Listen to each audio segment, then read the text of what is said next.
Քով է փակվել եւ երբ կվերաբացվի։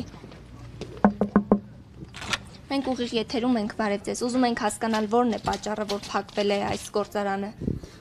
Մենք չենք կարող պատասխանել, մենք մեր ծառայություն ենք տանում հարգելիս։ Դուք Ամիո բանկի աշխատակից եք։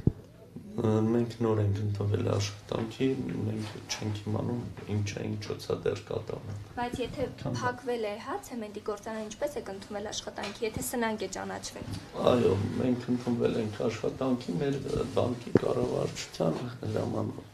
մեր ղեկավարության հրամանով։ Ով է կառավարիչը։ Դա կարող եք ճշտել, մենք իրավունք չունենք դա ամեն ինչը արտահայտվել։ Քանի հոգի է նոր ընդունվել։ Դա չեմ կարող պատասխան տալ ձեր։ Հիմա այսինքն աշխատում է գործարանը, որ աշխատանք։ Ոչ, դուք լավ գիտեք, որ չաշխատում։ Դե որ չի աշխատում, ուղղակի տրամաբանությունը ո՞րն է աշխատակիցներ ընդունել։ Դա չեմ կարող պատասխանել ձեզ։ Դուք կներկայանաք։ Չեմ կարող ներկայանալ։ Կներեք։